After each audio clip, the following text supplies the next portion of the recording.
smoke, 2 mics, 1 code. Yeah. Scrolling through the chaos, headlines loud, hearts numb, then I hear that drip talk. Cutting through the hum, gem with the side eye, true stain with the data in his cup. They don't just gas up dreams, they show you how to level up. Oh, from the hustle to the headlines, from the culture to the grind. Every angle, every timeline, they lace and never waste your time. Welcome to the daily drip, let it run, let it run, let it hit. Oh, tech and politics, stacking common sense, turn it up, feel it in your chest, click in, let your future flip like describe your own ascent, every gem, every take, every tip, and yeah, they make it make sense, yeah. Thumb tied from the doom feed, faith in rent thick, algorithm playing mind games, selling you the same quick fix, then I catch that real talk about credit scores and crypto slips, union fights and AI rights, and why your boss be talking slick. Left lane, right lane, truth rides in the same frame. If it's cap, they call names. If it's facts, they fan flames. Oh yeah. Welcome to the daily drip. Let it run, let it run, let it run, let it hit. Tech and politics, stacking common sense. Turn it up, feel it in your chest. Click in, let your future flip like subscribe to your own ascent. Every gem, every take, every tip, and yeah, they make it make sense. Yeah. From your psychic to your 9 to 5, from the group chat to the bottom line, they're the late night guide through the glitch and grind. If you listen close, you gon' change your life. Change your life. Welcome to the daily drip. Let it run, let it run, let it run, let it hit. Hey, tech and politics, stacking common sense. Turn it up, feel it in your chest. Click in, let your future flip like subscribe to your own ascent. Every gem, every take, every tip. Our daily drip, they make it make sense.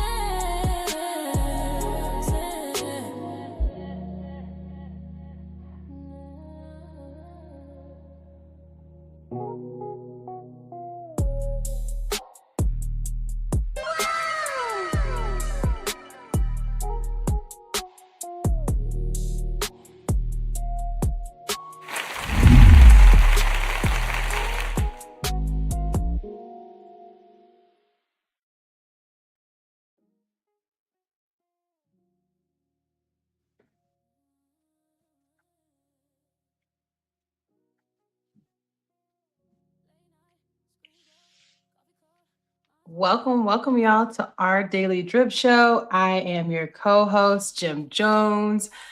I'm over here fighting for my life against the machines that don't want to let me be great today. You really don't want me to be great today, but we're here.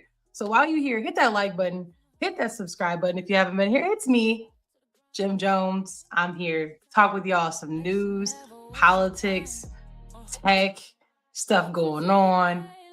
It's just been a lot. It's been so much that we've had to shut down the amount of stuff that we're going to talk about. So along with me is my co-host, Plain Dang. Give it up for my brother.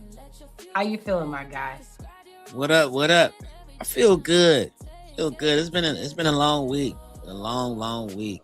But we made it. Now I'm your man, Plain Dang, bringing you all the best of risk aversion. Some people may call it insurance, years of that, as well as entrepreneurial spirit. And not to mention, at some point, we're going to start talking about how much of a cinephobe I am. I'm in the film as well. All things fly at this point. I'm getting older, so interest is changing. I guess I should have told them why they should care about who I am.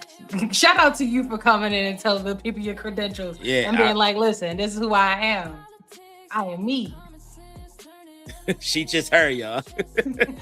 So I'm Jim Jones. I have over a decade in the tech industry and some other different places that I've worked in, and I'm also giving a female perspective as well. So thanks for y'all. Oh, Shout out to our new subscriber. Thank you, 300 IQ Uncooked. Shout out to you. Thank you, new subscriber. We appreciate you. Appreciate Drop you. some drip in the comments if you are new, if you are returning. We'd love to know if you are, and where are you tuning in from? Because it's that late night drip, late night. Oh, Yeah. Thank you so much, Matt. That is so Bless. sweet. 300 IQ Bless. Uncooked. Shout out to you, my Blessings. guy. We Blessings. appreciate you. Thank you. All right, and also let me not do this before he think I'm being disrespectful. Shout out to the producer. I'm So you saying, know how he getting here. I can see him right now, like that behind the camera. yeah. With the mean face, like. You Shout out to better the recognize producer. Cash is pay. Say hello to the cash people. is pay. Nope, he said nope. He didn't even say. I guess he didn't like that. He ugly ain't face. talking. What up? Oh, there you go. Just There trying to, he is. handle business. So We appreciate you. drink All right, y'all, water. if you That's have- right. Yeah, drink water. If y'all have not, hit that like button. If you're not subscribed, go ahead and do that, because tonight we're gonna go ahead and start with some politics and power and Sure. elections. Y'all know why y'all came in here.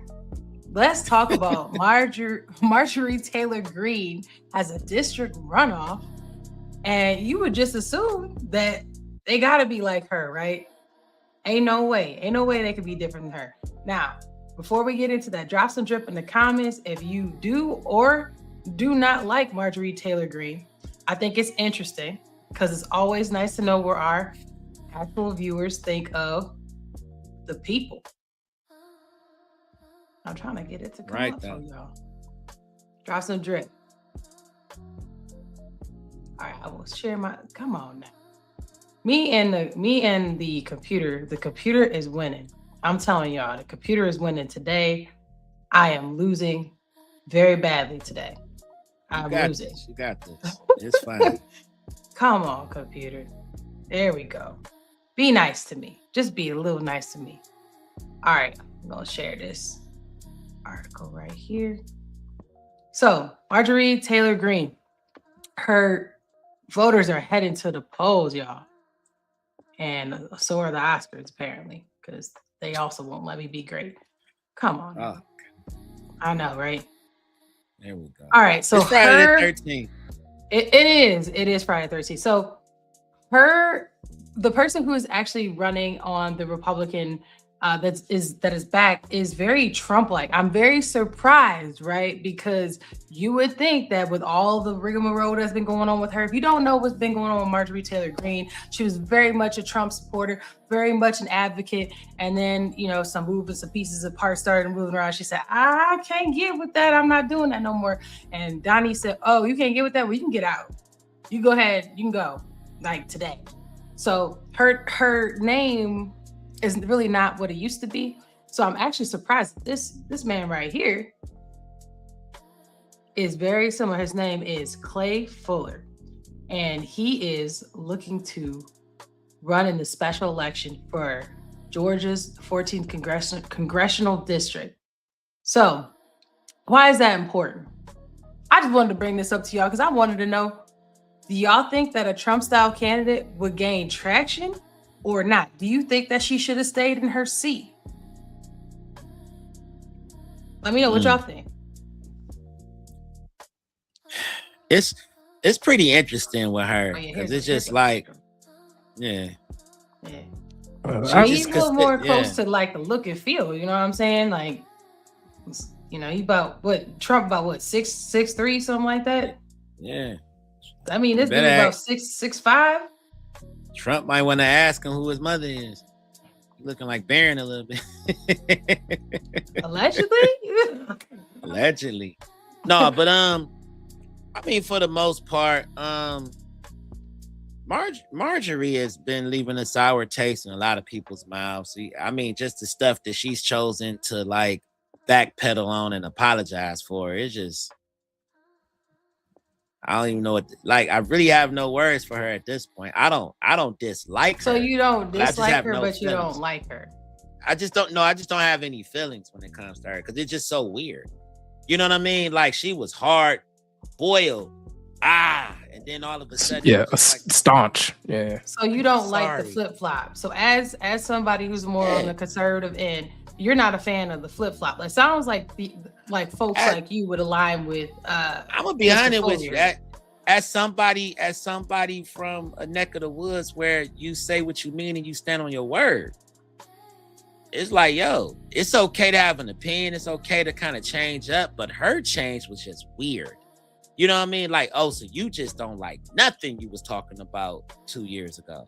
Nothing. Like, you just totally like, this is, I'm like, it's too much. How much they pay you? Because it just felt like it was for profit after a while. Because I'm like, nobody could do, like that kind of about face I've never seen before. It was just too crazy. So my take Can on we this, agree? well, it is weird that she did a switch up. I think my take on this will give a temperature check on that area of if they align with what Trump is doing, with the ability for Republicans to have a chance of winning some stuff in Georgia in itself. So to me, I think it's interesting because if she's parting her way with the party, right, and she's been, like I said, a staunch supporter, it will give a temperature check of what's going on there. And that's kind of where I was leaning with that. Do y'all think that, or y'all disagree with that? Let us know. I want to see if you got anything. All right. So what I do is I'll bring it home for, to get back into the actual segment, is that we talking about, there's been more than one special election in this cycle, right? Runoffs. All right. So the extra runoff, really, from a party perspective, is burning millions of dollars. Like, that's really what we doing. We opening up checkbooks, and that's millions of ads instead of like roads, schools, and small business help. That's pretty much what it is. And on the other side of it, the businesses that are in these districts, they have to kind of sit on cash and delay openings and hires because they don't know about the rules that'll be coming down or the taxes that are coming, right? This is just so much angle, actually. Yeah, like I'm talking about my money. That's why my name is Cassius. But for me, that's really what it comes to, and it's like extra drama that's coming from this, and there'll be another every month that's spent is like another month on rent, on permits, on utility bills that go up on your block, and it's nothing actually improving. We trying to meet about the meeting. That's what that is in a corporate sense. Announcements about announcements. There you go. That's an interesting take. Hate those. Yeah, my thing was, I was just curious if we think that the Trump style kind of, gathering of minds is going to be able to thrive in this as well, like in this situation, or is it too late because of what's happened? That's really where I was going with that. But I definitely see what you're talking about. I didn't even think about it from that angle. So shout out to you for that. It's a different angle. Meanwhile, dude, Trumper style, Trumper style. Oh, because he doing what he wants to do. Well, that's a good, so speaking of power struggles, we're going to go ahead and look at overseas. So yeah, we're going to go ahead and hit that, the oil prices and the Iran conflict. So let's go ahead and hit that for a minute. We ain't going to stay too long. We're going to talk about good old oil prices and gas. A lot of people been feeling it. A lot of people ain't been happy about it. A lot of folks ain't been happy about it. Because it's hitting their pocketbooks, everybody, like directly. So there's been volatility. I will get into, this is Trump saying that he knew it would go up, but because the ships can't get through the pathway next to Iran, because let's be real here, high chance of getting blown up, or damages or so forth, there's high risk to try to go in and out. And so because of that, everybody's actual economy is being impacted by it, but specifically oil, right? So everybody's gonna have to dip into what they got a little bit more. Inject real quick on the ridiculousness where they was on essentially saying, "Hey, people, quit being pussies and just go in there and try to make it through." Like what? No, I gotta get home, rap. I gotta get home to the babies. Ain't that great of a trade route in the first place? And if I am gonna make it through, the price of the brick going up anyways. So I'm not just because that tight. I'm not gonna jeopardize my life. Yeah, that's wild too. So we're gonna go ahead and get into his video so we can see what he has to say. I knew oil prices would go up. Well, this did not play like I thought it would, and I don't think y'all can hear that. Can you? Yeah, you can hear it. They've gone up probably less than I thought they'd go up, but I don't think anybody thought we were going to be this quickly successful. That's why. President Donald Trump says the price American drivers are paying for fuel because of the Iran conflict is, quote, artificially up. But despite the president's comments, oil prices have been surging at a record rate since the initial strikes last weekend. Atlanta News first anchor Rick Folbaum is here in studio. Rick, this conflict literally could impact the prices of just about everything. Yep. Artificial inflation. Drop some drip in the comments. Do you think this is artificially inflated? Before we go any further, do y'all think that this is artificially inflated? If to me, you had control over oil, would you I mean, any sign of a conflict? I mean, we've seen this even in the Gulf War. Even before they talked about the Gulf War, gas prices was like it was 99 cents. Now it's $1.19. Like any time that folks can make a buck, they're gonna go for it. Nothing has to be effective it just has to be a conversation about it being effective for them to start playing with the numbers. I think that that it is the way that it's gone up as fast as it has is a little bit on the predatory side, because you put is yesterday's price is not today's price on last month's gas. This gas is already accounted for. I can see really about the ability to refine the next batch. We'll say that comes in and putting that up, but people trying to get the up front, and I don't like that too much. Hate it. They're like oil is affecting the way the potatoes is growing. So now a bag of potato chips is $25. Like, quit playing. Stop. Anytime folks want to get rich, they're gonna do it. I hate it. They do it every time. All right, well, we will continue. Probably have to mute me again because something's going up with my... Okay, I can get it. Go ahead. Okay.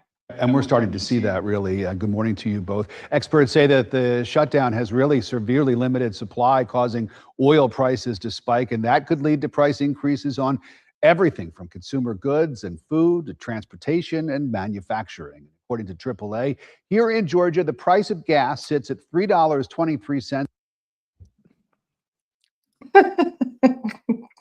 We back to Bush era gas. That's we just talked about we just talked about Georgia, right? So if you're going into a special election, like, keep this in context. Look at my gas situation, right? Like, this is I'm going in with this mindset.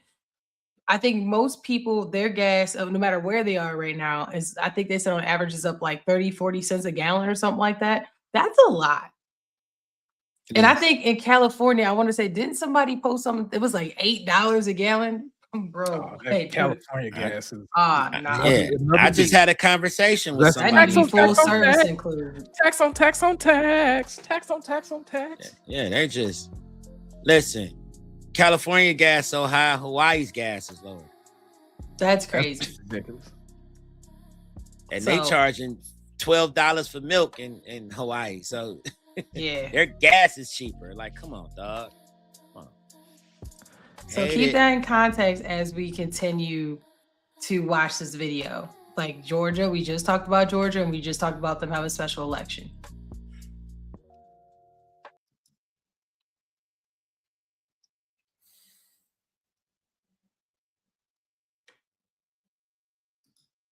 For a gallon of regular unleaded, it was $2.80 just last week. As for premium, the average is now over $4. Diesel is almost $5 a gallon.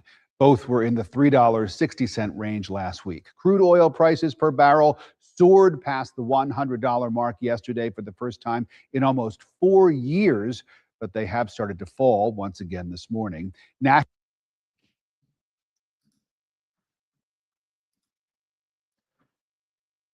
You need to unmute yourself. My goodness. Come on now. Do you need me to handle your stuff? There you go. I mean, it would have been, my computer decided it hated me today. That's just what's going on with that. So because it's playing through the mic through my actual computer and not where it's supposed to. But then, anywho, oh, what up, Joe? Joe in the chat. Yeah. Okay, so I want y'all to look at this. So it says right here, I love the visuals. I don't know where y'all at, right? And I think it's great that you can see how this is affecting you. Look at these, saying that the prices are up. Look at how high these. So I'm guessing that obviously normally the more red something is. Red the color is, the worse it is. So all up and through here, right? Like it's terrible. You live over here, that gas is high. It's gonna be higher than this. Michigan is high. Illinois is high. Pennsylvania is high, which I'm well, what surprised. You'll see is that middle breadbasket area is where there are a lot of refineries. All these, like Texas and Oklahoma. Houston's gonna have one. Yeah, so it's gonna be better in those spaces. It always has been. Yeah. But I'll put in my 2 cents before you go and then you land a plane on this one. Is that essentially for every $10 a jump in a barrel, it adds about 30 cents per gallon. So that's $30 to $50 a month gone, just to go to work and to buy food. So that's a lot of spend that a lot of people are already stretched and stressed to have to then accommodate for. Higher fuel, it hits shipping, ingredients for your groceries, your Amazon packages, your Target packages, Walmart, flights. I mean, cutting your grass takes gas. You know what I mean? Like blow. It's been blizzards. People got to use that for their snow blower, right? Like if I'm not mistaken. You're right about that. Yeah. Like, so you think I'm not gonna pay? They gonna pay that $4. I'm telling you, they gonna pay the $4. We manufacture in this country 22 million barrels of oil a year. That ain't enough. Not enough. Globally, I think it was 400 million in consumption a day, something around there. Yeah. No, I'm just saying, the drill baby drill conversation is not even. So we already know that your boss is not going to give you a gas bonus to come into work for that 5 days a week that you're supposed to be coming in there. So this spike is basically a pay cut that nobody agreed to, but they were a part of. You do with that as you will. Talk to them about working at home. That hybrid don't sound too great right now. It's better than 5 days, baby. It's better than 5. Oh yeah. No, I feel that, but I'm just saying in general. We had to do it. I just made it a mandatory announcement for folks to be in the office on the 1st. All that's local. Everyone was looking at me like 5 days. No. Just one day. Just one day. Oh, okay. I was gonna say everybody was looking at me like they in the cameras like that'd have been me. Behind the camera. Is this mandatory? I'm like, yeah. They're like, okay. Well, I don't think it's going down no time soon, y'all. Cause y'all heard about what's going on with Iran and it's called let me make sure I say it right. I've been said it wrong. Karg Island. This is hot, fresh off the press, right? We're going to get into a couple videos and then we'll talk about why it matters globally and then get into some geopolitical implications from it. So let's go ahead. A little bit of Fox News. I'm going to have to chop it up.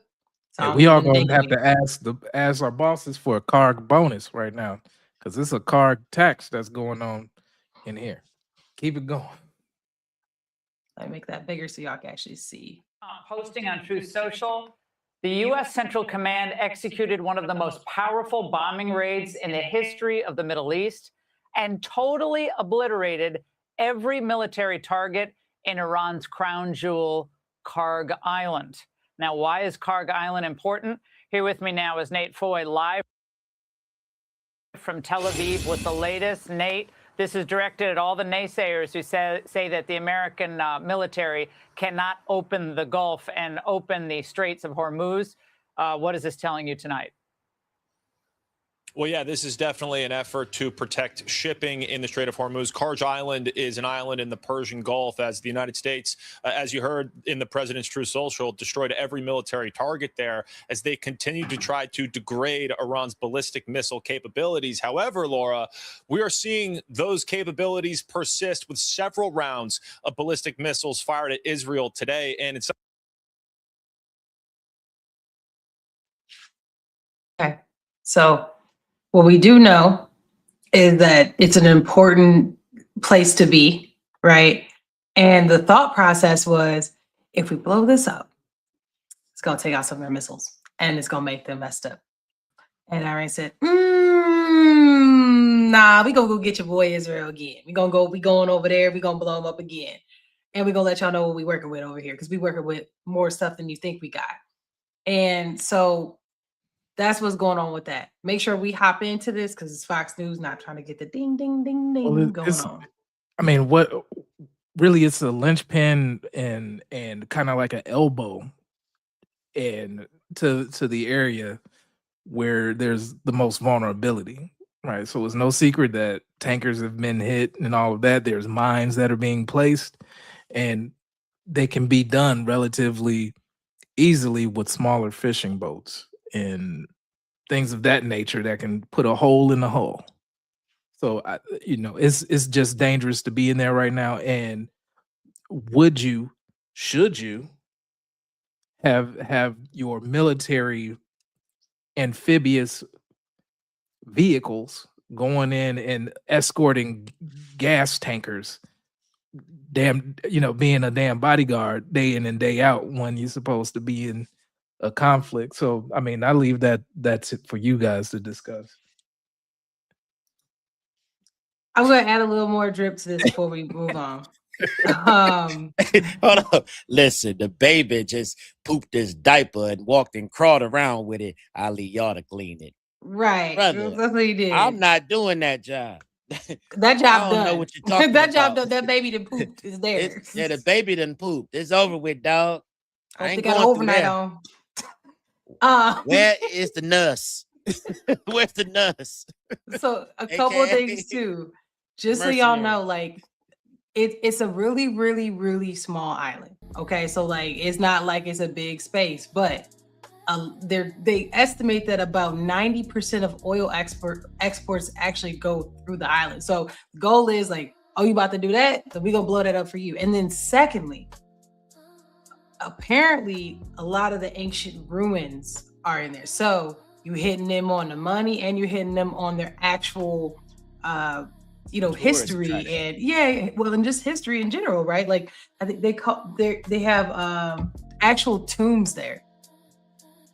So that's what's going on with I guess they about to make tombstone then. That's what they going. Tombstone pizza. Oh no, baby.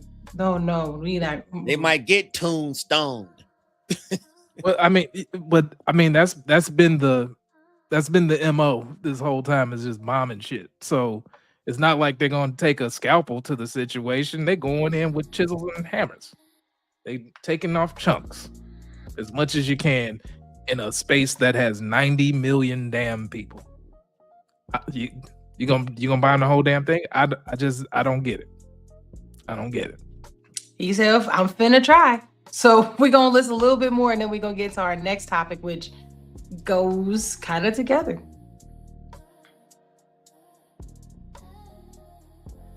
Trump posting moments ago, the U.S. has, quote, obliterated every military target on an Iranian island. I want to get right to NBC's Garrett Hake at the White House. Garrett, what do we know? Yeah, Tom, the president says these military targets on Karg Island have all been destroyed. Karg Island is a critical piece of Iran's oil infrastructure. It is far, I guess you would call it, up in the north of the Persian Gulf, north of the Straits of Hormuz that we've been talking about for much of the last week. And it's essentially where much of Iran's oil industry and their export industry begins. What the president says he's done tonight is ordered this massive bombing raid that has destroyed the military targets on Karg Island Island, but left intact the oil infrastructure. What's important then in the second half of this post is the president says if the Strait of Hormuz is not opened, he might reevaluate that decision.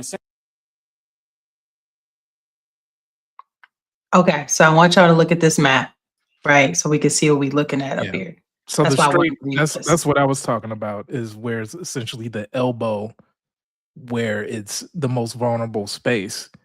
And I don't know if y'all can see my mouse. Can you see my mouse? yes, we can see the mouse. Okay, cool. Yeah, so over there's a couple things tactically that can happen. One, it's already been hit. Stuff has been getting hit by by longer or mid-range missiles. The second part is that those things can be handled also by like bazooka, we'll call it for all intents and purposes, types of weapons where it's just handheld rocket launchers that could also do the same amount of damage. So if I needed to go in and do my thing, I could take that fishing boat, go up next to it like old, we'll say Somali style, and do my pirate thing. There's a lot of boats, it's a lot of risk. And I'm not sure how many people would actually go get that hazard pay, baby. So right, I leave it to you to discuss. Here we go. I'm discussing a new career. I'm not about to be doing that. I can't even swim. So call the Mercs. Not you telling you can't swim, no way. It's crazy. Call the Mercs. Get the mercenaries involved. I mean, and it's some crazy people out there that's gonna, they join the army just so they can get the thrill of that type of danger. See which one of them want to handle that, because that's, man, you just look like a sitting duck in that little elbow and that little crevice. Yeah, of that's land rough. right there.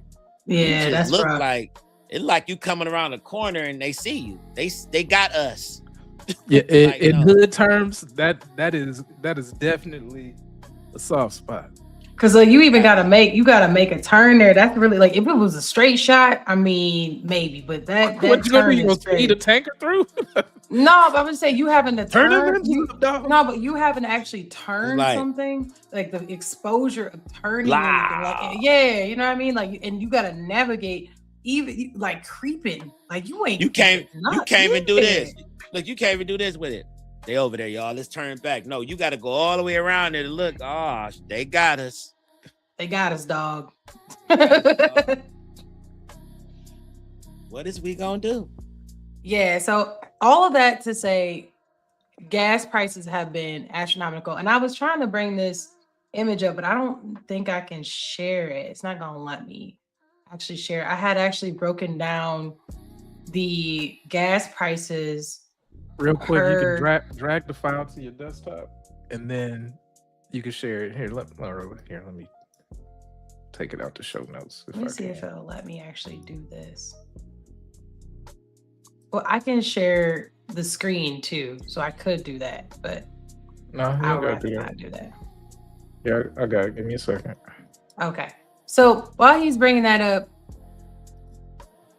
there's been a lot going on, right? So we can't get the oil from A to B.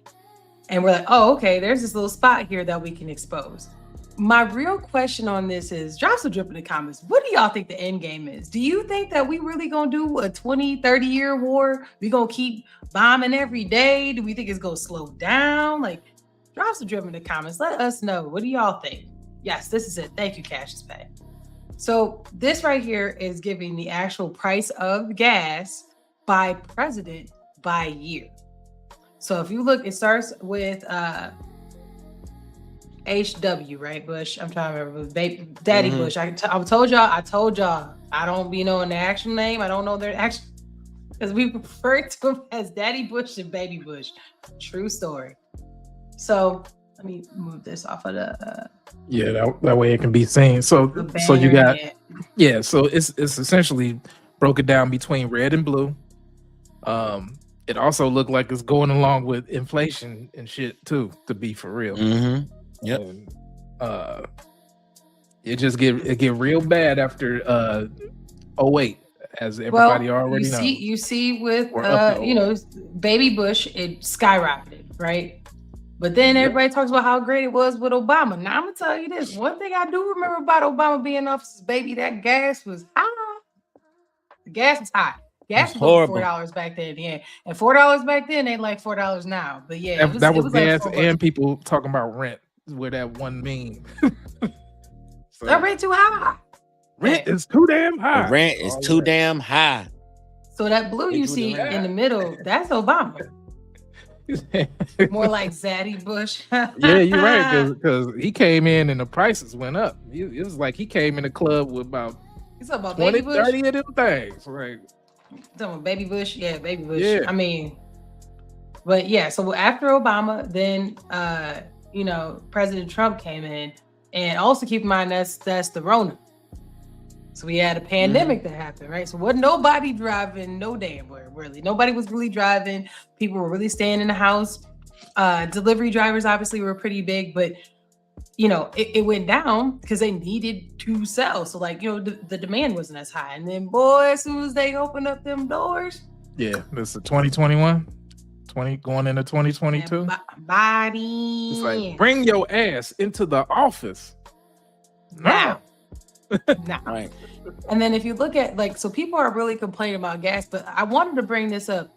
We're not as bad. It could get back up there, but I just want to remind everybody too. It's bad, but it's still not Biden bad. It's still not Biden bad, technically. I remember people having the damn stickers on them gas pumps where he was pointing. So I did that. Right, yeah. I think I saw one. I saw one a couple weeks ago. We did that. It was him and that other lady. What other lady? Are you talking about Kamala? Don't do that. Don't do that. I'm saying do nothing to you. I didn't say she did anything to me. Oh my goodness. She was on the sticker. With her cackling self, talking about she should have been on one talking about she washing greens in the bathtub. Don't even get me. That sent me. Okay, can we move on, please? I know. Are we landing the plane on? We are landing the plane. So as we talk about this money right here, I want to talk about. We're gonna get into our actual stock conversation. We're gonna watch a video about Wall Street Trapper. He's gonna talk about the actions that Trump takes and some of the actions that's happening in the stock market. I found it to be interesting. We got a lot of up and down going on all around. We talk about precious metals, right? We talk about there's lots of movement going on. So with volatility comes opportunity. So that's good. Good that you think about it. Well, don't take it from me. Take it from him. If you don't follow him, check him out. He's a great content creator, and he also is an investor. So has a great story. Trump dominates the headline with the same script over and over again, and the markets keep falling for it. But it don't mean you have to. And here's what I want you to understand. If we can understand this 3-step pattern, I promise you can start positioning yourself instead of panicking, right? So step 1 is he creates this hard narrative, right? And it's tariffs, it's war, it's China, it's Iran, it's Greenland. It's something like that causes tension in the markets. And then the headlines get really, really loud. And CNBC and all the news stations, they start covering it. And what they do is they push the fear. Then you get phase 1 of the step 1, which is the panic. The markets panic, stocks fall off, oil jump, gold jumps, and then the VIX, which is the volatility index, it surges really, really high. And when that goes up, that tells us the market is falling. Yesterday, it got up to 30. So that tells us something. And then what's going to happen? When that happens, money is then going to run to safety. So all the money in the market going to go to safety, right? Then phase 2 happens. Trump doubles down on it. All right. Let the rest of this play out. I just want y'all to see where this is going. So he's given basically some of the actions that's happened and what's happened in the market. And you're hearing it from him. He's laying it out. He did phase 1. He's going to talk about phase 2 and then phase 3. Drop some drip in the comments. Let us know. Do y'all agree with this? You disagree with this? You going to use these tips? Let us know. You better say that. Puts out more threats. He put out more sanctions. You get more headlines. And what we get last week, Trump said what? We don't want to talk to Iran. We want to dominate Iran, right? Sell-off comes even more. Then you get to step 3, which is the relief headline. But you only get the relief headline once something breaks. So last year in April 9th, what did we get? We got the bond market that went to 5. That means they got to pay a lot of money for people to buy U.S. bonds. This time, what it was crude oil overnight got to $120 a barrel. Now, what does that do? That goes against everything that he has planned to do, which is inflation goes up, gas prices go up, everything goes up. And then you have a Fed that may even have to think about hiking rates to help the inflation. That goes against what he wants. So what has to happen now? He comes out and says, hey, the war in Iran is almost over. We way ahead of schedule. Same day that happens, just like last year. Same day the bond market went up, came out. Same day oil prices went up. And the markets rally when they hit that. And so today we're seeing some follow through behind that. And here's what I want us to understand, though. If we understand the pattern, we don't have to fall for it. We can just position ourselves. We'll be under a little pressure, but it's all worth it. And as the market comes back, you'll see gold goes back up. You'll see cybersecurity, which is going to be essential right here. Look at some of your retail stocks like Ross. Look at some of your retail stocks like Walmart, even BJ's, right? Because the market is coming off from its highs. So it gives you time and not worry about being at an all-time high to get some great stocks. It's your boy, the Wall Street Trap. I hope I helped y'all out, man. Salute.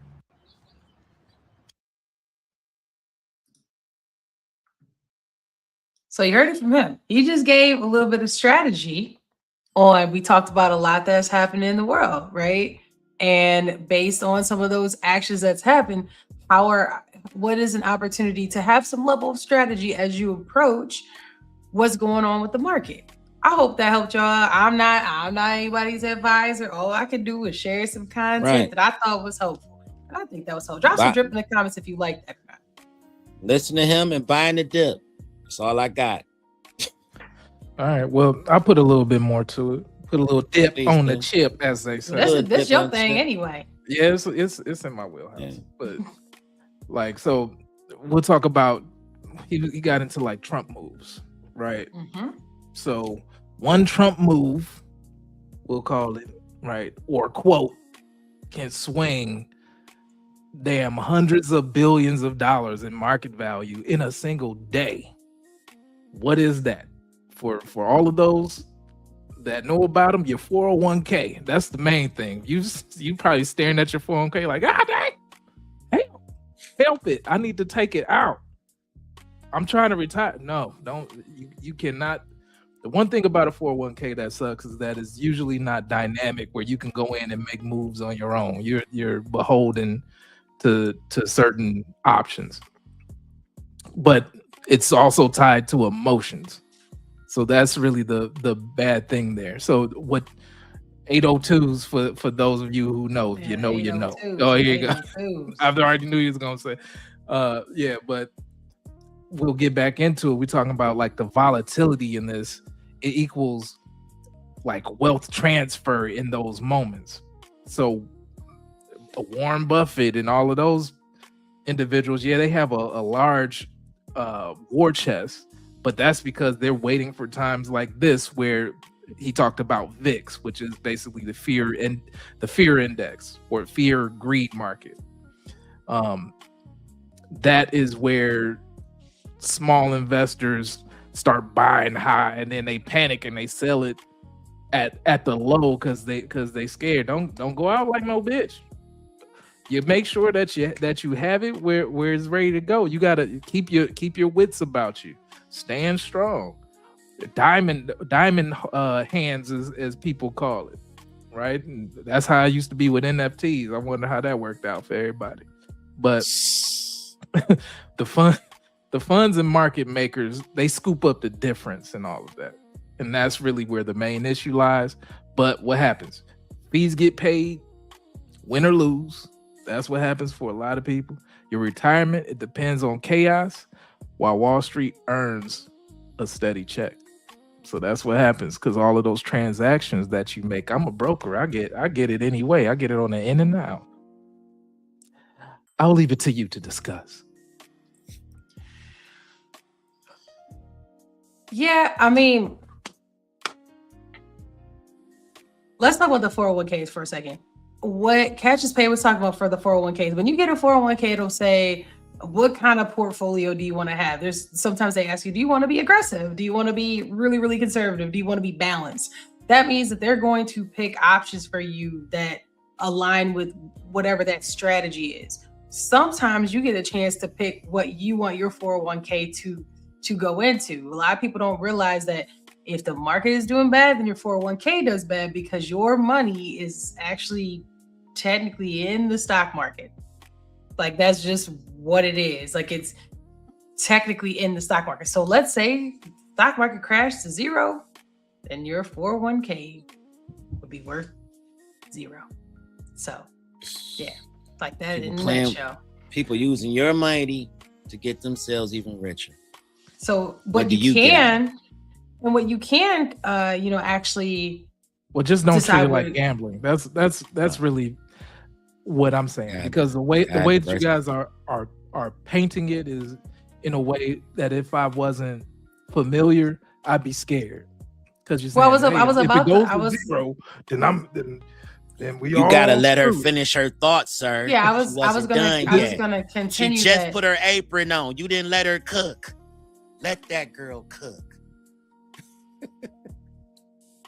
Yeah. Okay. So that Joe, I was kind of going towards something like that. So shout out to Joe for his comment right there. But what you can, that's not defaulted like that. So like I said, you can choose how you want your 401k to be funded. Like, I'm just saying the stock market, I don't know if the stock market's ever went to zero. I'm just saying, like, your money, like the stock market has to be off of something, and the something is partially your money. What we talk about on this show a lot of times is we talk about owning your own, taking your own money that's outside of 401k and using it for stocks as well. So you can pick the different things that you want to do, and based on some of this inferences that Wall Street Trapper gave, you could maybe play on that if you would like to. Those are other options that you have. But people will be like, I don't do the stock market. Yes, you do, baby. You got a 401k. Okay. You do the May 2s and those 401ks. We'll get into that little piece a little bit where you talked about the stock market going to zero. There's technically slavery had stocks going. It was people, so the ability to leverage shares of a company has been around. So for that, I will say that even when there were bread lines, there was still investing going on because somebody had to make the bread, even if it was government coupons that were, that's making those transactions happen. I digress, but I just wanted to make sure that I got into it for that part of the record. Gotta diversify your bonds. Yeah, when stuff goes well, low. I would say this. Right now, this really is a good time to start looking into investments. I mean, there's a lot of stocks that are not as expensive as they once were. Some people do borrow from their 401k. Just be smart about it. There's different things you can do with your money, to kind of build a nice nest egg in times like this. Like you mentioned with Warren Buffett, a lot of different big investors, they keep a war chest for moments like this, because this is when people can get as rich as humanly possible, when the volatility is where it is. So that's really what a lot of your millionaires are made during low times. So exactly. Yeah. So I'm not your advisor. Talk to that person in your HR department. Find out, you might want to up it a little bit in terms of how much you are invested into your 401k. You might, for a short period of time, want to increase it a little bit because things are pretty much more at some of the lowest. This would be the time to start buying a little bit more and then scaling it back once it starts leveling out. Yeah, if you can stomach it, always go. See, we getting right back into this 802 shit. But if you can stomach it, especially now these days, like, stuff is too damn high. But if you can, make sure you can max it out. Especially if there's some sort of a max, they're maxing out up to 4%. You better put in that damn 4% because you're getting 8% back, and that's tax, or that's not tax, or tax deferred, we'll call it. Tighten your belt to ripen the wealth. Look at Live that. a little bit below your means if it means it's gonna put you in more green. You know what I mean? So look at what's going on. Don't want to stay on this for too long, but speaking of what's going on, that's a great segue. Let's talk about two-way rights and Rihanna and this lady right here. Great segue on that one. Couldn't have did it better. Oh my goodness. No, Rihanna, no. You're not the eagle. They will soar high on wings like eagles. Rihanna wants to say that we are flying. That we are flying and we're not. She's not flying. She had a bad day. She looks really stupid and corny. And everyone knows it. But the way that they want to, that girl, the way that Rihanna wants to kill me. Can you pause this really quick? And can you put me in on this, because I don't know what I'm gonna get to it in a second. Let this crazy lady cook. Let her cook her craziness. Okay, we want to get the full crazy so I can show you what this plain dang know where this going. Plain dang know where this going. There's internet rap beef going on, and this ain't no internet rap beef. Please pay attention. This gets very deep. This two-way rights is you'll understand. You'll understand in a second. The way that Rihanna wants to kill me shows that we're not going to show this right now. But this is my heart, Lord, and I am expecting and waiting in that beautiful time for you to show me what you're going to do and how you're going to deliver this promise. It's in my heart and it's in my vitality, and I'm very, very grateful. Okay.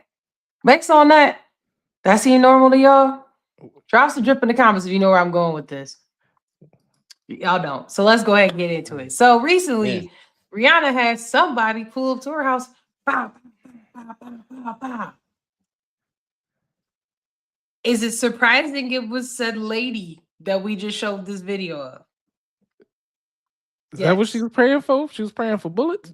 There we go. Yes, mental health, man. Like it's like she's rambling on and on about nothing. Nothing is coherent about what she's saying. And this woman really believed that Rihanna wanted to kill her and wanted her dead. Her personally. Never met the woman in her life. Her personally, like not. Yes. Her personally. Her ain't like she was messing with ASAP or nothing like that. It was Rihanna and who else was it? I think she even mentioned Beyonce. It was a few people that she had internet beef with, and they know that she's God's child. We like, what? What are you talking about? And the chewing gum tastes good with peanut butter. Like, huh? Just all over the place. And somehow, some way, she got access to an AK-47. Oh, no. Yeah. And went to that poor woman's house that she shared with her husband. And her children. And her children. And let off, 9 rounds into the house? Into the house? So she could reach the house from wherever damn gate? Somehow, some way, she made it over that gate or through a bush or wherever. Okay. And she shot that woman's house up, man, with her babies in there. And they were in there. Luckily, no one was hit, no one was harmed, but the damage was definitely done. Because from what I understand, they fled. They got up out of there. They got money, so of course, naturally, they're like, yeah, let's get up out of here. Yeah. Y'all see this? Y'all see that, right? You're gonna have to make it bigger. I need you to renounce Rihanna and confess that I am better than her. Let it be done. You gotta let me know so that door can be closed. Is she supposed to be emailing Jesus? I don't know. This is to her ex. So, okay. This was she has I can't see that. It's I'm sorry. Small letters. Her estranged husband is what is it not big on the screen? It says her estranged husband. That's this weeks before it happened. And that's what she said. I need you to renounce her. Yeah, it's her. So Crazy. say that I'm better than Rihanna. You're not better than Rihanna. And she got a baby. Apparently, the dad tried to hide the news from the baby. But some other kid was like, "Yo, mama was on TV trying to light Rihanna up." You know how kids are. They savage. I don't care. The PTA meeting look a little different after this. Yeah, this is what happened. So she, she allegedly in her Beverly Crest neighborhood at 1:15 p.m. on a Sunday is crazy. Bottom line, y'all. In a Tesla, she drove off. She did a drive-by with a Tesla. It's crazy. Like, what is going on here? You already tracked. I mean, right? They're gonna go to the data. Like, what are you doing, man? All right. They arrested her in minutes. Literally. Right. She didn't make it out the neighborhood before they was like, come on. Crazy. Like, let's hit the beeline. Yeah, we need to cut off that autopilot real quick. And I know ASAP was like, I moved from the hood from this. Right. I mean, he was probably safer in the hood, to be for real. Right. He just beat a whole gun case. He don't want no issues with no weapons. He don't want to be near any guns. And this woman pull up like that. So, needless to say, if you see a big, burly, strong, preferably Russian-looking individual, and there's 3 of them surrounding that family, you understand why. Understand why? Because this is crazy. I think she's pregnant. Oh, for real? See, yeah. Yeah. She trying to get triple life. So, bottom line. Was this in California or? Yes. The place where you. Yes. Okay, now I know why it was 9 shots, because that's definitely all that they do in magazines out there. Yeah. But, all right. So Joe said, "How these crazy people out here get married and having kids, and I'm out here solo dolo." I mean, you can get you one. I'm pretty sure. Look, somebody give you a baby. I promise you, somebody will give you a baby. What they say about the crazy ladies in the bedroom, you know what I'm saying? You want one of them. Crazy. It's the thin line. Right. You know how much I love you. Somebody give you a baby. Somebody give you a baby. And Joe, it sounds like you got a couple dollars. Somebody give you a baby. Right. He trying to give away the 802 in his damn will, because she about to hit herself with oranges or whatever, like that lady did. But let me go back to some realness here, right? So high profile. Real quick, we gonna hurry up on that, and then we gonna wrap one more thing up and get out the people's briefing, and because it's running up on an hour. Just because this is crazy. It is crazy. But high profile shootings like this, and I'm gonna get into your lane a little bit, Dane, is where we talking about risk, right? In California, this is about to make that insurance go up, dog. So that that renter insurance, they have fires out there. All of that is about to creep up out that way. Also, cities, they eat the tab for extra costs that come into this type of activity, right? You got ER care that's going out there, investigations. So that's Rihanna's local taxes going up to fund this instead of actual services. You keep seeing where I'm going with this thing. It's costing more money because the crazies is pulling up to her crib. Like, girl, I don't even know you. You ain't even a side piece. Like, what is going on here? Was on the sidewalks in Hollywood and bought star maps and drove right up there. What you mean? Where these people? Joe gonna ask where the crazies meet. The store. The clinic. Scared road. They meet at the hot dog stand right outside of the spot when they let somewhere else. They both complaining about the same thing somewhere. They out there singing Aerosmith with a cup in their hand. Some of them are kind of cute, but you don't want that action at all. You do. Speaking of not wanting some action, let's talk about DEI reductions. This is the face of who they're saying that pulled some of these DEI grants, and they got a chance to ask them why. Drop some drip in the comments if you think you know why one might have pulled. important income to support their lives? No. I think it was more important to reduce the federal deficit from $2 trillion to close to zero. Right. Did you reduce the federal deficit? No, we didn't. This is a history of the HIV/AIDS prison movement and its legacies in the United States. My book project narrates how activists fought the convergence of HIV/AIDS and incarceration from inside and outside prisons across the Reagan through Clinton years, and argues that this organizing holds legacies in the prison abolition movement of the 1990s to today. This is one of the grants that you or Mr. Fox identified as craziest at NEH, is that right? That's right. Why did you identify this as one of the craziest grants? Because it references feminist and queer insights into prison abolition and LGBTQ studies. Reasons? No. Examining military service from the margins, the complicated service discussion series will bring together veterans and community members to examine the experiences of service members who identify themselves as female, Black, Native American, LGBTQ, or an immigrant, the dynamics, reasoning, and strength behind serving a country that does not always serve you in return. Did I read that correctly? Yes. You and Mr. Fox identified this as one of the craziest grants at NEH? Yes, it appears so. Why did you do that? Because it explicitly says LGBTQ. Okay, I'm getting the theme here. Do you think it's inappropriate in any way that someone in their 20s with no experience with grants for federal government was making personal judgment calls about what grants to cancel? Is this the dude no, they I call don't think Big it's Balls? inappropriate. Is this who that is? Why not? Jackson. I think a person can have enough judgment from reading books and being well informed outside of traditional experience to make judgment calls about obvious things like a grant that literally lists DEI in its description to know whether it violates an executive order. I'm sorry.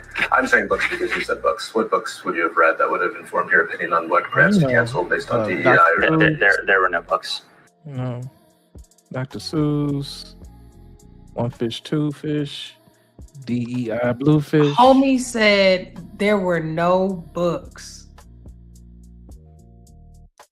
So even the baseline that you have for yourself that says, this is what qualified me for this job. You didn't even, you didn't do that because you didn't read no books. I mean, that's like, it just feels like the said Dr. overuse Seuss, of the word woke is another way. Like this is really where we're going with that, and we're rubber stamping stuff.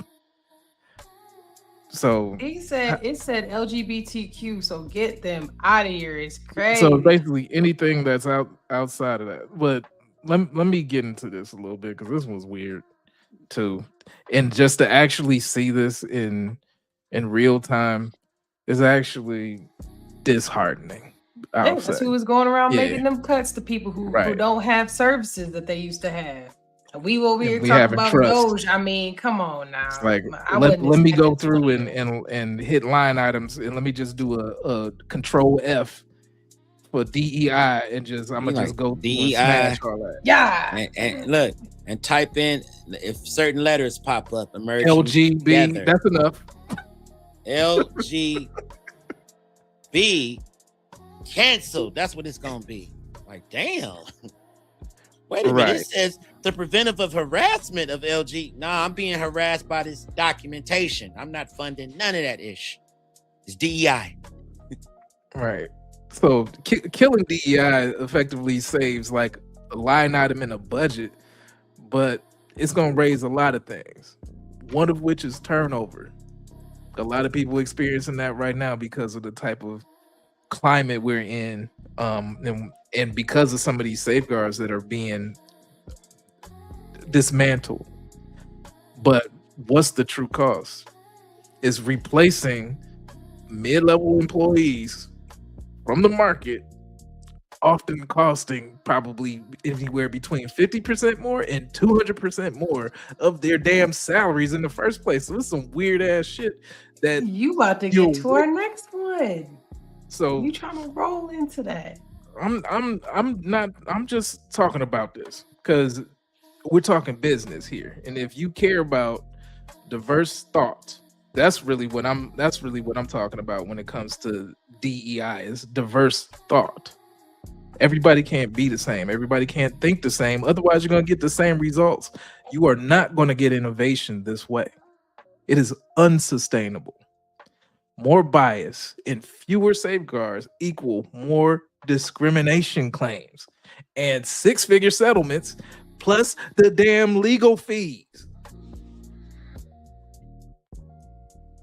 Like this, like the shit is still federal. Like people, like you giving away the money. It doesn't make sense. It does not make sense when the same type of people always get promoted. The top talent does what?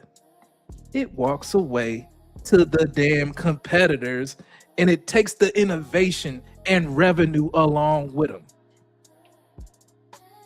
Well, they figure, hey, at the end of the day, ain't nobody about to come in there with no blue hair. I ain't gotta say they, them, he, she, they. Is either she or he. That's all they cared about. And more specifically, it was crazy that it was just like, I mean, it says LGBTQ, and the order was DEI, and I know that is a criteria for that. So for him, his job was DEI, and he said to him, DEI was LGBTQ, and if you got any of that in there, that's what he was doing.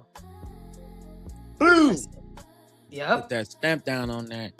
And they getting rid of all these people. Why would this my thing? As hard as it is to kind of fill positions, if people are failing in the positions because of DEI, why not train these people? That's a good. You're gonna end up doing it anyways.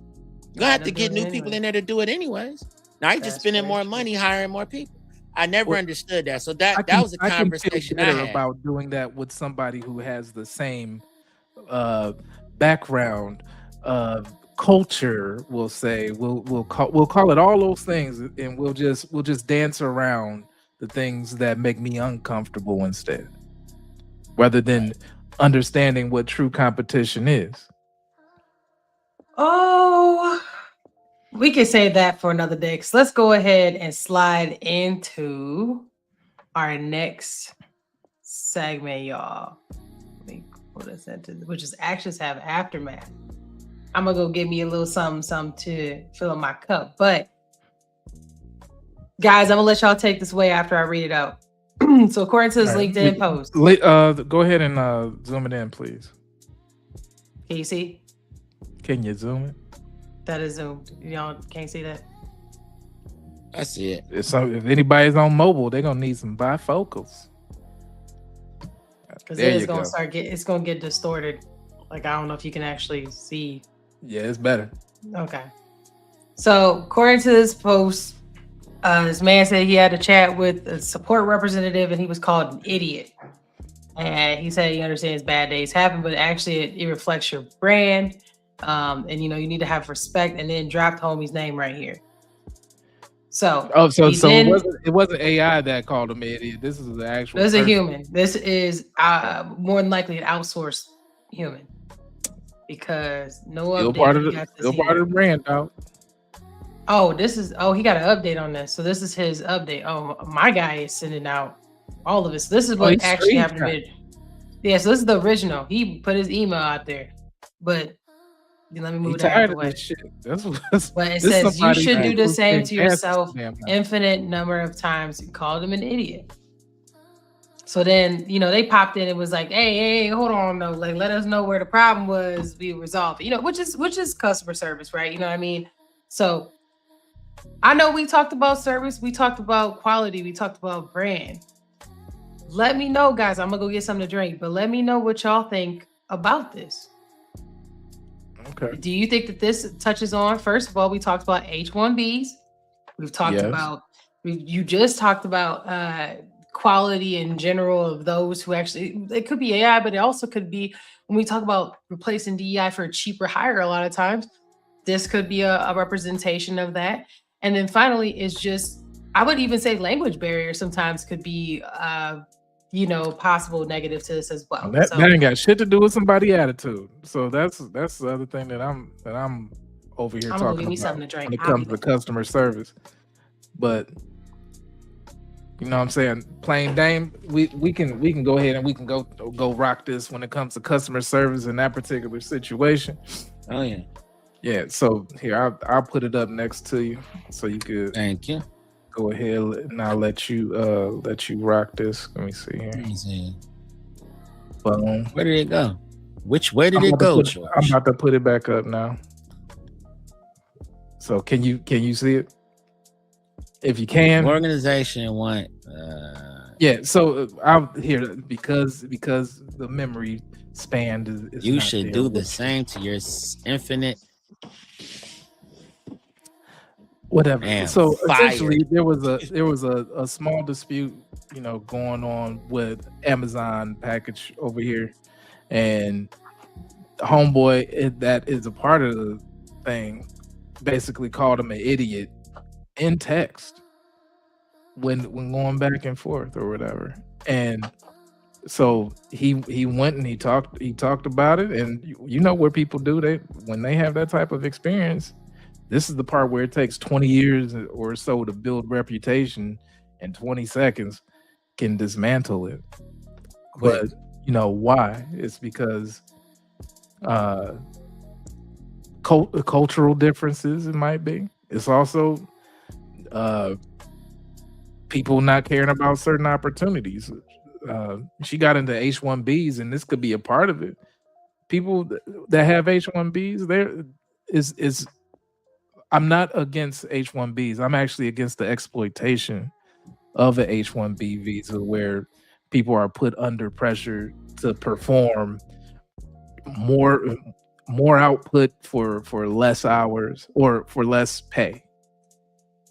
But about that is that they have this cloud over their head for being able to stay in the country, for example. And if you don't do it, guess what? The best opportunity that you had in your life is going to be gone, just like that. And I'm going to send you back home. So. Oh yeah, wow! Okay. Yeah, we go leave that one there. But in this case, it's not cool. Go ahead, you can talk. It's just so many. It's like, okay. Because I've actually been in this type of situation, but the difference was it wasn't in writing. It's just that, listening to a call. Somebody you called somebody an idiot on the phone? No, I listened to somebody say something in the vein of that. They didn't say that though. Okay. And that's different than, somebody can actually save that and go to corporate and go wherever and say, this is what you guys are hiring.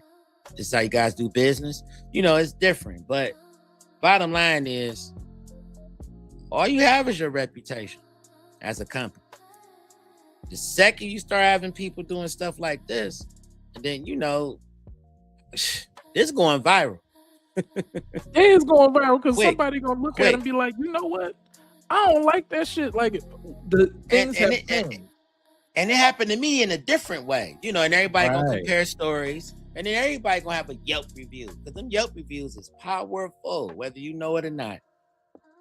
And you call somebody oh man, it's like. And he adding them. In this case, it's on LinkedIn. So this is somebody who might be ahead of a customer service somewhere, and they gotta go and hurry up and field this, because it's not even a Google review. It's not in the Amazon review. This is worse. Yeah, this is worse because job site. Exactly. So they was up there. It ain't even so. Average consumer. What they can get. And then they're like, "Oh, average shit, this is me." Yeah, average consumer ain't really tripping. It's somebody that's looking for a job, a CEO, or somebody in the C-suite that came across this. Like, they called all their underlings. Like, are you aware of this? Right. There you go. Because ain't nobody on LinkedIn LinkedIn is also turned it into Instagram a little bit, but mostly people are on and Facebook. But people are on there on some professional stuff for the most part, right? And they this reaching in. is a black eye. They really LinkedIn sent that email. Oh, they got a contact over there that they notified right away. Like, yeah, you want to see something? Yeah, bomb just dropped. Somebody need to sweep something up.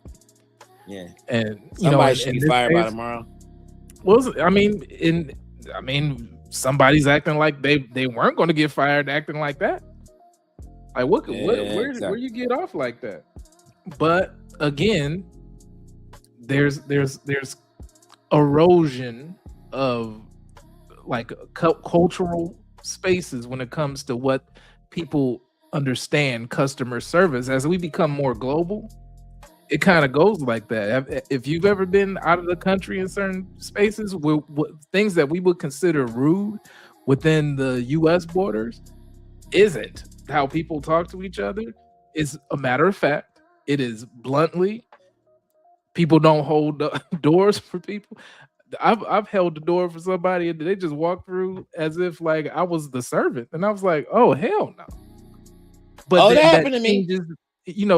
But do I change because of that, or do I change the way I was raised because of that? Because people weren't raised with couth from a U.S. perspective. You get what I'm saying? Right. But you also, it would slow down how you like in that situation. You're gonna remember that face, just like you're gonna remember that name. You're gonna remember the person who said that. So it's yeah. And now other people gonna know who that is, and this is where the issue come in. You don't want to be famous for the wrong reasons. Well, look at this comment. Infamous. This guy said that apparently the original poster was unkind to the customer service person. And so he was saying that, you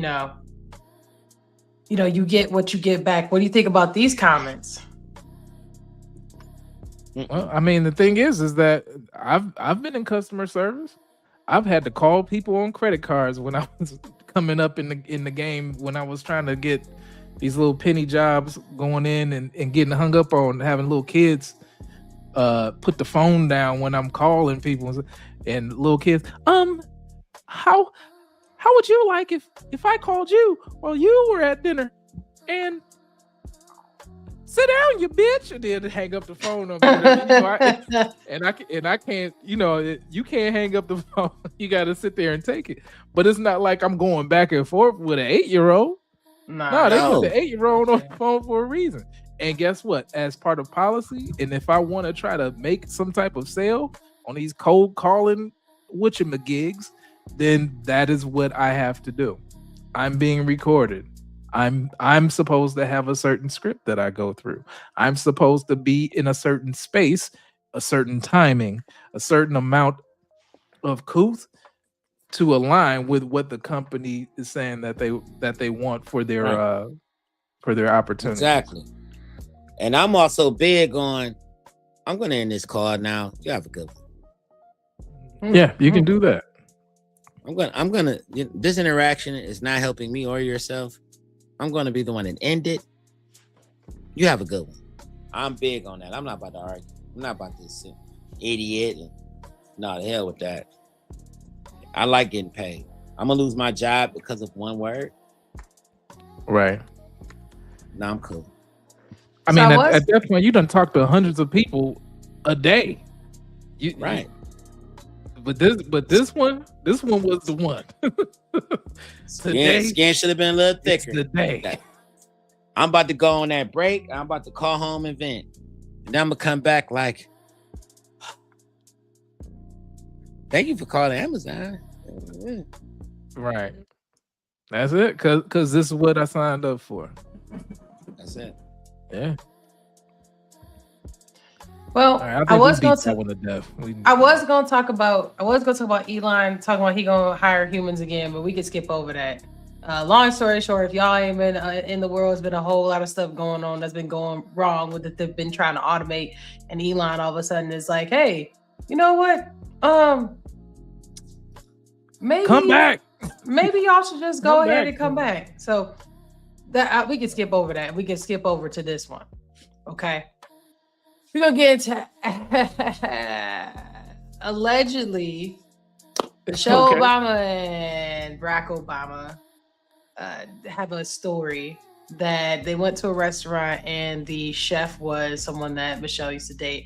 This is, and we'll get to this in a minute about how often this same story has been reused. And when Barack joked and said, if you married him, you'd be the owner of the restaurant. And she said, no, if I married him, he'd be the president of the United States. Oh. They said, I know a baddie when I see one. What's y'all thoughts on this? Now, there is, now don't take it in context as necessarily her. Some people have said that the same situation was used with Winston Churchill and a couple other folks. It's like in general. But what do y'all think about that comment that it's not the man, it's the woman that makes the man to be of greatness? Oh, okay. Okay. I ain't name over there shaking his head. Right. Okay. Go ahead. You can go in on it. I'll let you do your thing. The next time I doubt my word, remind me of the time Barack and Michelle Obama found out the chef other restaurant they were dining at is Michelle's. No matter what he wanted to do, I was marrying the president of the United States, and it don't matter if he thought he was gonna be a chef, he was gonna be whatever I thought he was gonna be. Yeah, okay. Boy, oh boy. When it's easy to say that when that's not the case, isn't it? I get sick of this type of issue. I get sick of this because at the end of the day, she was a lawyer too.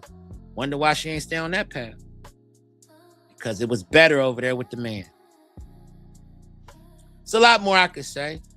Y'all see what I'm doing. Y'all see me using my should be Amazon restraints on what I could say in this situation. It's so much I could say here. I'm choosing not to. Because, God take care of fools and babies. You know what I mean? Yeah, right. So it's a dating market filled with these kind of thoughts. That person at home, batteries done ran out in her Buzz Lightyear. And now she out here trying to give advice about what baddies should be doing. Why you should post your picture too, whoever she is. I would love to see what she looks like. Baddies turn into lone Bettys. But baddies look bad. Yeah, okay. That's where I'm at with it now. Every time I'm a baddie, I mean, you just smell terrible, you look terrible, and your thoughts is terrible. Allegedly, you don't know. She could be an amazing person on the inside. But I digress. Treating men like projects keeps people in relationships with bad money habits. What do I mean by that? I'm talking about joint debt, bad leases, and kids with no plan. And that equals net worth drain. What they got to do with this? Right? She's saying that she ain't gonna make she's saying she gonna make your net worth go up. Okay, so the thing. Okay, so this is what we getting in when I said treat men like projects. That means the PS5 playing killer that's on them sticks ain't Barack Obama. He can't Barack Obama. Mm-hmm. He will never be. It takes a different type of person to aspire to that type of height. So that's what I mean on that. And you mean that in context of any man of greatness? A man gonna be what he want to be. You're not saying just that. How he wants to be it. Now, the reasons for a man to do some of those things may change, right? So if I'm a man and oh shoot, I got a baby mama now, so I need to get up off my ass and go get it. Some people, that's the spark that ignites the flame in order to draw the fire where they can go and get whatever they need to get. Sometimes is, you know what? I needed discipline in my life, so I went and joined the armed forces, and that's what got me to get my act in order, because I was just sitting at home and I needed somebody to tell me what to do, and then I figured out my drive. Okay, David Goggins. Well, okay, well, David Goggins. that's a particular space That's for that. okay. Yeah. Shout out to David Goggins. Exactly. All that. So And then you here's got my people who just sit their ass at their house, and you over here, he gonna get his stuff together. How come Charles ain't had a job in 6 years? Because you let him in the house the first year in. He got potential. He got potential with his bum ass. And he only a bum when she mad at him. All the other times, he good. She working with him. And that's what I'm talking about. And then after he finally find the right chick at the grocery store that he's still out of, he decided to want to kind of take care of him, and he leave her. Now all of a sudden her next dude got to be making $500,000 every 10 days and all this extra shit. Meanwhile, you was laid up with, you was being his air mattress actress for so many months. He didn't elevate you worth a damn. Yo, Barack wasn't Baracking. And now you back in the dating market talking about some. Right. Shut up. So my 2 cents on this is, I think that even having that comment is kind of disrespectful in a lot of ways, whether it was to the man, to the woman, or the woman to the man. And I'm gonna tell you why. They still had to do work. Like, that's the difference between having somebody who fell on hard times that needed, just needed a little bit of time to grow and be better, and a bum, a homosexual, because they actually never do anything. Some people, they start off, they didn't start at the start line. They start off behind the start line. You know what I'm saying? And so you met them, they were starting to run the race, whereas you look for somebody who's almost done with the race. Well, if you ain't gonna be with them while they continue that race, the girl go get you somebody who got gray hair. That's where that is. But there's some people that they say they run the race, but they ain't got no shoes. You ain't got no shoes on the track. You ain't got no track shoes on. So I'm trying to figure out how you in this sprint. How you run a 100-yard dash? So to me, there's just a difference in that, and so it would be out of pocket to me for you to think that, like, oh, you wouldn't be where you were if it were for me. Like it don't matter who it is, they'd be in the same spot. No, because that person still has to be willing, able, and consistent to execute, to do those things. So I think that's just, put a little respect on their name, whether it's him to her or her to him. Put a little respect on that. That's what you want to hear flex? Story time? Hey, what you do? Nah, saying, homie. Yeah, I own this restaurant, and I don't know if you know this, but I dumped Michelle Obama once upon a time.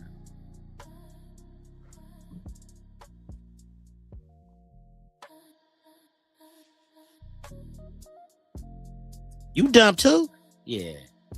Told her she could take her ass on somewhere. I was into other things. She just didn't match my fly. She just wasn't what I was looking for. It wasn't the recipe that I needed in my life to beautify my situation. So I gave her to Barack. I told her, go ahead and run with a runner. And he ran for president. Yeah, that do sound a little bit different. That would be my flex in that situation. Ooh, yeah. That's my answer. And also, because she's going around making them look bad in some of these damn interviews that she does. No, it's not just her. Allegedly, Winston Churchill's wife. This is just like a reused thing. So I don't want to put. I'm a stop it on that one. It ain't just Michelle. It's alleged that she said that, but apparently it's like a reused thing of powerful men. Everybody says that the neck turns the head in a different sense, but you can't have two heads. Only men have that. I had to tell a chick the other day, dog. Listen to me, date me, break up with me. Your ass might wake up in the White House. Who's the prize here? I put them on tracks. So you saying that she just talking stuff and really, I mean, she flexing on nothing. That's what I'm getting from you. I mean, it's good to be able to do that in the rear view. That's what I'm saying. Yeah. Imagine if that didn't pan out the way you thought it was. And right, if he was Bob Dole or Ross Perot was a billionaire, but like I'm just saying. The woulda, coulda, shoulda beens. Like, yeah, what was he, Ross Perot? Who cares? Another flex. She broke up with me. You ever heard about somebody throwing away the winning ticket? Yeah, we covered it the other day when the gas station was coming to sue that employee. Right. That was wild. Yeah, threw away the winning ticket. She had a chance at a man who had a freeway named after him. What she got now? I heard she married a barber. Well, or this could be her kid. Because this is what's going on in the streets too. So as we talk about marriage, let's talk about before marriage. Let's talk about their kids, the Gen Zers and the Gen Alphas. They got a new trend going on, y'all. It's called Bring Your Mama to Work. Can't make this up. Parenting to a whole new level. New data from resumetemplates.com shows parents are applying for jobs, joining interviews, and even contacting managers on behalf of their Gen Z kids. Oh, shit, this bum shit. Come on. Keep going, though. At high rates. Joining me now is Julia Toothaker, a chief career strategist with Resume Templates. Julia, I have to tell you, I was floored when I read this. Were you as stunned as I am about what you found? I was. I could not believe how many parents actually sat in on interviews with their kids, either virtually or sometimes in person. That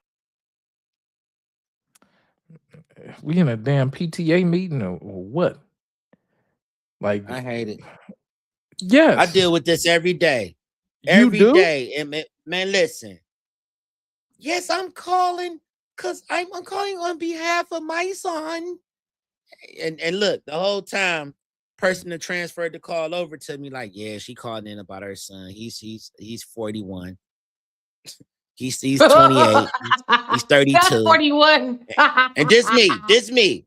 Oh, okay, so you looking for a child-only policy?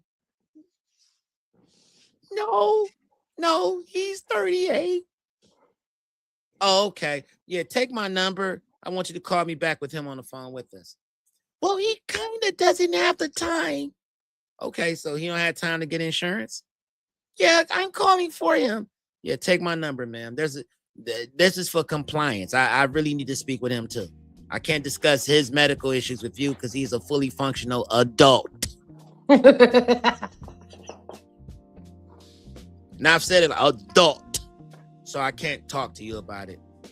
Well, I usually handle things for him. I said at 36, let him know you don't have to handle this one for him. He'll be in good hands if he calls me. He'll be okay. Tell him it's painless. Pause. Oh my goodness, that's funny. That set me.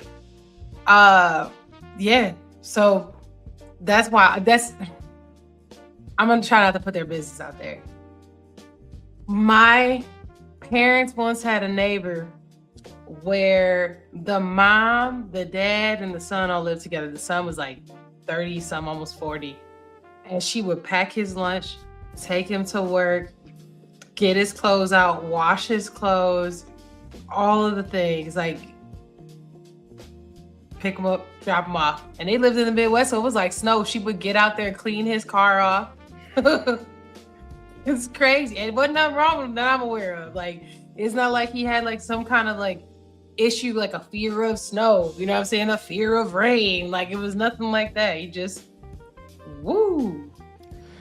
Yeah, this is a really bad one, because if you gotta for you to consider hiring somebody with the mama in the room, it's about to lead to some weak ass employees. It's about to burn up manager time and training money. A bad hire can probably cost about 30% of annual salary when they wash out, because you gonna get in there, and because they didn't even put the work in, they had to get shoveled into the interview. And then what was that damn Key and Peele where Barack had Luther? So now somebody gonna Luther the interview for you and everything. This it's weak.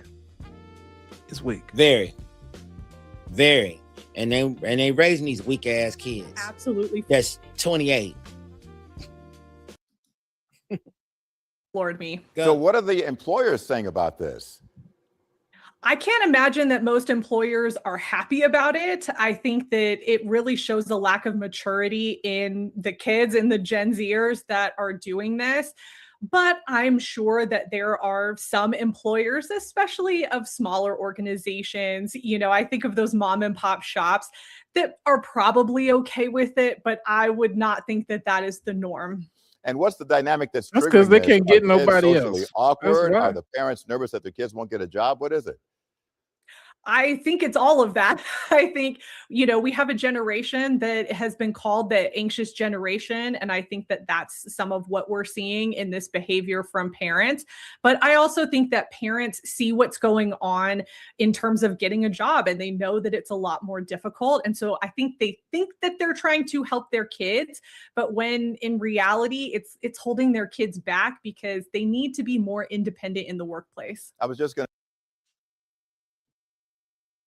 say, if I'm an employer and the mama shows up at the job interview, I'm thinking maybe this kid's not ready. There you go. Exactly. I think most employers are going to think that way, especially when you get into more of a corporate space.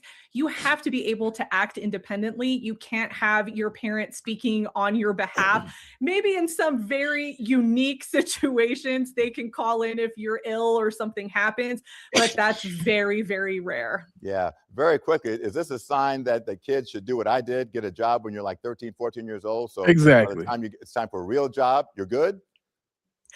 I think any kind of work experience job, for younger kids is helpful, but also we want them to be in school and be students and learn as much as possible. But I do think that parents need to be guides more than coming in and doing the job for their kids. There you go. Land that helicopter and let them learn how to fly on their own.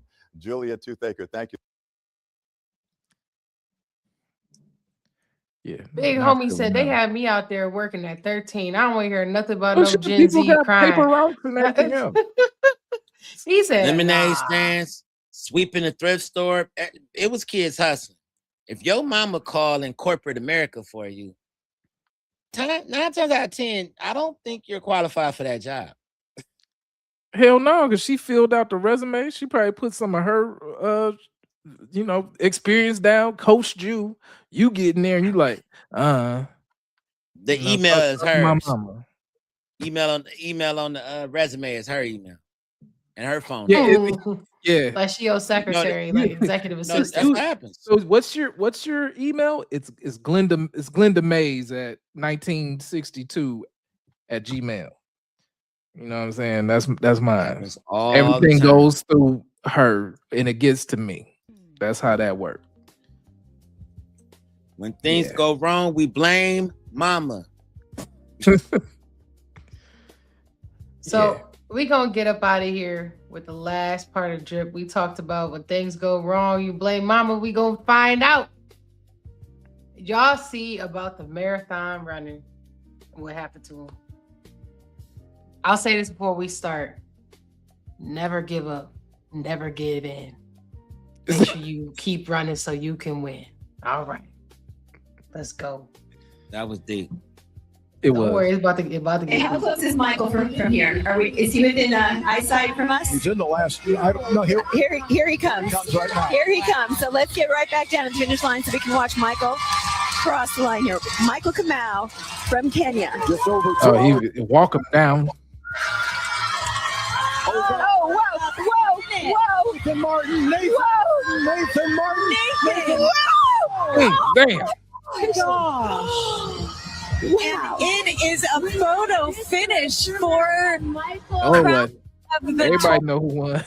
LA Marathon champion. I'm not sure. Nowhere, because we can only see just good too. Beyond. We have to see that playback to see exactly what happened there. Because seconds. Okay, how close? Yeah, homeboy collapsed in disappointment. That's what that was. He was like, "Oh shit, I lost," and I shit myself because that's what usually be happening when you be that spent. Right. New footage has just been leaked from. It's paused. Nobody can hear it. No, I know. I have to switch Okay. over, otherwise it's an echo. So I have Okay. to wait to do that. I'm just letting this play because he's talking in the background, but he got some different angles he's showing. But so this is what actually happened right here. Okay, so there was a barrier that this Kenya runner was in front, and he's gonna show where he's ran into some obstacles, and it actually took off his time. So I'm gonna go ahead and show that to y'all. Let me go back on mute.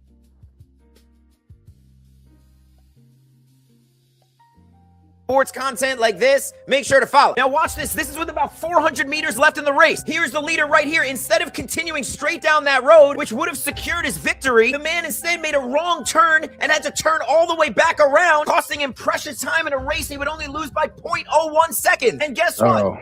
After that, comes the eventual winner. Now you're probably thinking, how could a man who's run countless marathons make this mistake, right? But what if I also told you that this wasn't totally this man's fault? First, the lead vehicle he was following peels off to the right. But okay, that's not uncommon at this point in the race. But now look at this. Check out this woman waving a flag. She's not even in the race and is for some reason on the track with this man. But she's not just gonna run next to him, she's gonna cut in front of him, confusing bro about where he should go. My question is, why is a fan even allowed to be on the course, especially this close to the finish line? I mean, where is the security exactly? And then on top of that, look how many people are in the way, making it even more confusing for this man. Remember, bro just ran 26 miles and is probably absolutely exhausted. You think he's in the right state of mind to figure out where he's going with all this nonsense going on? Oh wait, I'm still not done. It gets even crazier because I did some digging and almost the exact same thing happened just a week ago in Atlanta when a woman named Jess McLean was ahead by a wide margin with only 1.5 miles to go when the guide vehicle she was following turned the wrong direction and sent her and 3 other runners off the course. And guess what? Because of that, she ended up finishing 9th. So even though this was an all-time fumble, it seems there's something a little weird and suspicious going on at these marathons. You think? Damn, so it's just giving the edge to that's what that's going. So that's what I'm ending with y'all tired of on these this. Somalians winning, huh? That's you from Somalia or Kenya, you in danger. Well, you that's better that's get that the map end ahead of it. time and map quest that shit out. Well, hold on. There's a few levels of ownership to this because that's the end of it. But this is our last drip for y'all. Homie had that last kick, so shout out to him for really spreading it through. Number 2, my Kenyan dog. Why was you looking back? If you wouldn't have been looking back, you would have won too. Some accountability right there. Because you shouldn't have been looking back. You're supposed to be looking forward and winning your race. Should have been getting that kick in. You wouldn't have got kicked in the face when he came through and took that race. That's all I got. Don't stop running. Keep going. Go hard and go all the way through. That's all I got. That's what I wanted to end for y'all. Don't slow up. Because if you slow up and slow down from what you know is yours, you're going to end up like him. Collapse. Slump. Run through. Fall out. Passed up. Embarrassed like hell. Wife like sign the papers. So embarrassed. That's crazy. I mean, but that's what that you thinking you won, Ishar. That's I talk to people about that all the time. Like, don't ever get comfortable. Don't ever go to sleep because there's always somebody right behind you trying to take your spot. Okay. Then let me pull it into some Cassius Pay isms when we talk about marathon fumbles, then I guess. So pulling back effort or a budget at 90% finish kills momentum. Competitors will scoop up your customers, and these are the people that you warmed up. So don't get 90% of the way and give up that cash, because that's your ass. Lifestyle creep. In early wins, you got cars, chains, trips. That turns your future investment, especially the capital of it, into dead expenses. So one sloppy finish can erase months of grind. And that's with your clients or your audience in mind. So that's why we're consistent here. And so that's all you got to do is rinse and repeat. Otherwise, that repeat of that type of scenario equals your money go. All right. That's all we got for y'all tonight. A little longer than I would have expected, but we got through all the content. We very much appreciate y'all being here. Shout out for y'all being here for that late night drip. Late night drip. If you have not hit that like button, go ahead and do that. If you're not subscribed, go ahead and do that. Tell 2 people you like and someone you don't. I promise you won't be disappointed with sharing our show. Shout out to our regulars. Shout out to Joe for being in the chat today. Shout out to our new subscriber, 300 IQ. Big dog. Your cook, my bad. I'm uncooked. Your cook. Shout out to our new sub. I saw that he subscribed already. Shout out to him. As always, y'all can catch us on Friday nights about 11:30 EST. Time zone has been crazy. Yeah, time zone has been crazy, y'all. So it's been a little rough. About 11 CPT. You know what I'm saying? Yeah, Well, check the show. But we're targeting there. But we're consistent. We're gonna be here every Friday. That's what we're gonna be here every Friday. All right, y'all. I am your co-host, Jim Jones. Along with me is Plain Dame, and also along with us is Cassius Pay. Plain Dame, you got anything for the people before we get up out of here? Yes, thank you guys for hanging out with us tonight. We survived another Friday the 13th. So everybody, if you with us, you rocked out with us, you're lucky. RIP to homie that was boxing Jason, and Jason Takes Manhattan. He passed away. He's also known as Loco from the movie South Central. His name escapes me, but rest in peace to that brother. He was a very excellent actor. That, and also shout out to Mike Ivy in Cleveland. He did a one-man show called Good Grief. I actually went to that show today, and my company actually handled some promotions for it as well. But it was a great show. Grief can be good if it's handled the right way. That might be something we might dive into in the future. May even get some words from him. But that's all I got. Thank you guys for coming through again. Have a lovely morning. All right, y'all. We out of here. Shout out to everybody. Shout out to the producer. I'm Jim Jones for Late Night Drip. We'll see y'all next Friday. Dang. I think I got my exit.